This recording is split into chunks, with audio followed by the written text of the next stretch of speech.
Assalamualaikum warahmatullahi wabarakatuh.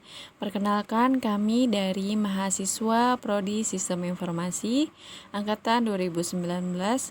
Kami akan mempresentasikan tugas mata kuliah analisa proses bisnis yang disusun oleh Nurbeti Haroma Panjaitan dan juga Laila Puspitasari.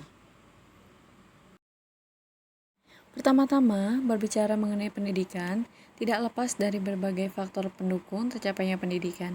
Salah satunya yaitu dana pendidikan atau anggaran pendidikan. Dana pendidikan merupakan faktor penting dalam menghasilkan siswa yang berkualitas di suatu sekolah. Artinya, sekolah memerlukan dana untuk membiayai berbagai keperluan sekolah, seperti untuk gaji pegawai, biaya pemeliharaan sarana dan prasarana, dan juga yang lainnya. Berikut ini adalah bagian kegiatan yang dilakukan oleh bagian bendahara sekolah dalam menangani bagian keuangan yang ada pada SMA Negeri 1 Kelari. Jadi bendahara ini tugasnya itu mengelola keuangan yang diberikan oleh pemerintah. Yaitu setiap kali pemerintah memberi dana BOS dan BOPD kepada sekolah, langsung ditransfer ke rekening sekolah untuk ditandatangani. Kemudian form permintaan pembelian dikembalikan ke bagian pembelian dan rangkapnya disimpan ke dalam arsip pesanan.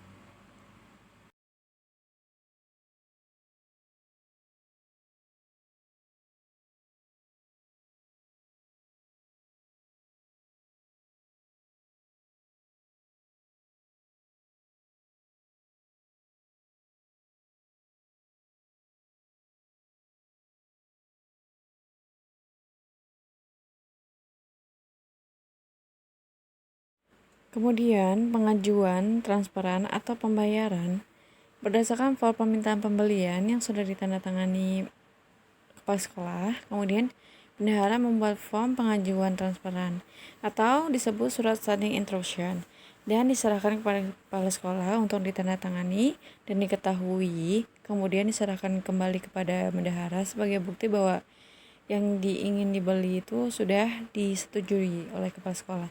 Kemudian rangkapnya disimpan dalam arsip pengeluaran dan dapat melakukan transfer untuk pembelian. Untuk transfer, standing instruction ini dilakukan langsung ke bank yang dilakukan oleh bendahara. Kemudian, pembuatan laporan pembukuan.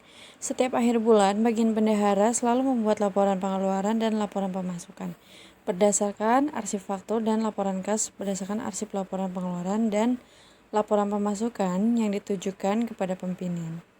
Jadi, arsip-arsip pembelian dan lain sebagainya akan diarsipkan dan disimpan oleh bendahara sebagai laporan atau peng-SPJ-an yang nantinya akan dilaporkan kepada pimpinan dan juga kepada pemerintah. Dan untuk presentasi selanjutnya akan dilanjutkan oleh Nurbeti Haroma Panjaitan.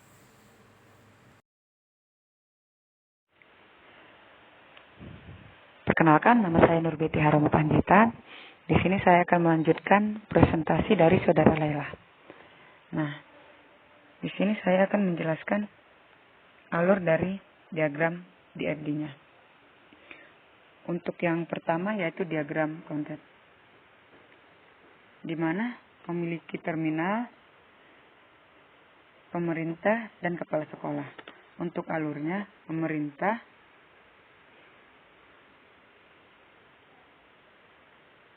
data floatnya yaitu data dana BOS dan BOPD.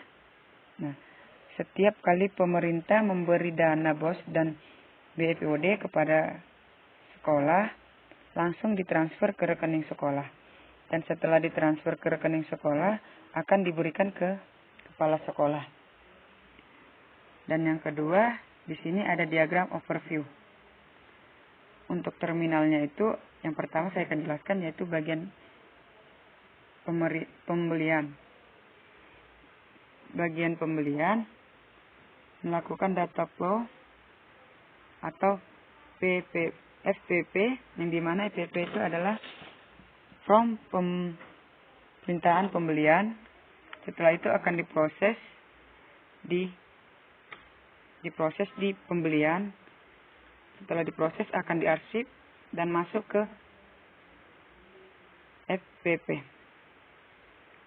Dan setelah diarsip akan dikembalikan ke bagian pembelian, akan dimasukkan ke BPP, yang dimana BPP itu adalah bukti pembelian, bukti permintaan pembelian. Akan setelah dibuat form itu akan dimasukkan ke arsipnya lagi. Nah, setelah itu akan dikembalikan lagi ke bagian pembelian. Dan yang kedua itu ada bendahara.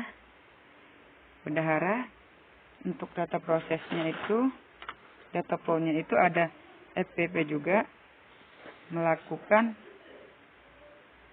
untuk prosesnya itu pembayaran. Bendahara menerima FPP ini dan diproses untuk pembayaran, dan setelah pembayaran, lakukan pembayaran.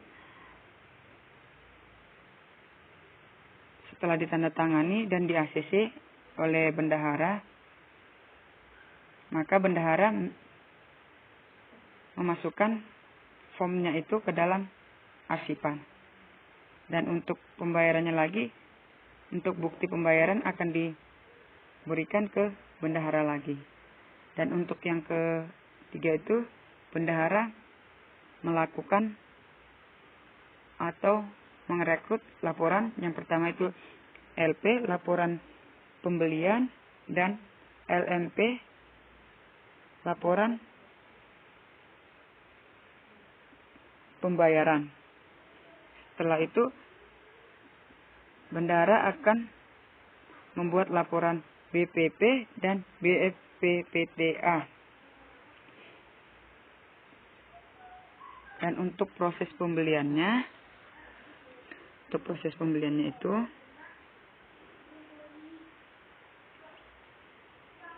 setiap kali ingin belanja keperluan sekolah, bagian pembelian mencatat keperluan apa saja yang ingin dibeli dan mengajukan form permintaan pembelian, yaitu FPP.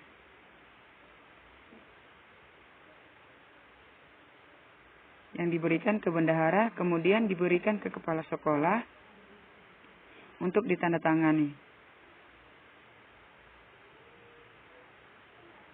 Dan untuk proses pembayarannya, bendahara mencatat nominal yang dibutuhkan oleh si pembeli. Setelah mencatat berapa nominalnya, maka bendahara akan memberikan ke pembeli. Setelah si pembeli atau bagian koperasi akan membuat bukti pembelian.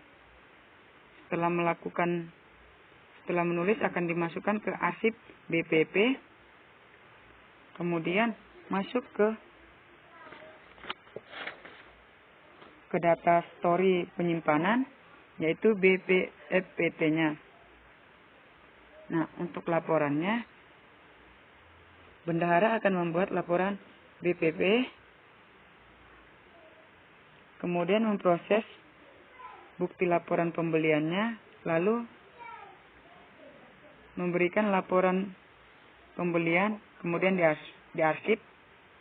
Lalu untuk laporan BPPT-nya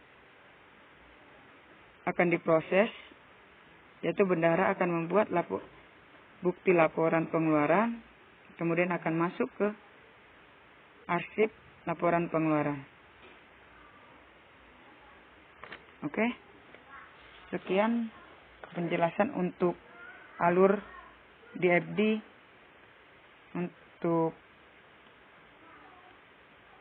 bendahara atau untuk transaksi antara bendahara dan pihak koperasi dan kepala sekolah. Oke, sekian presentasi dari kami. Apabila ada kesalahan,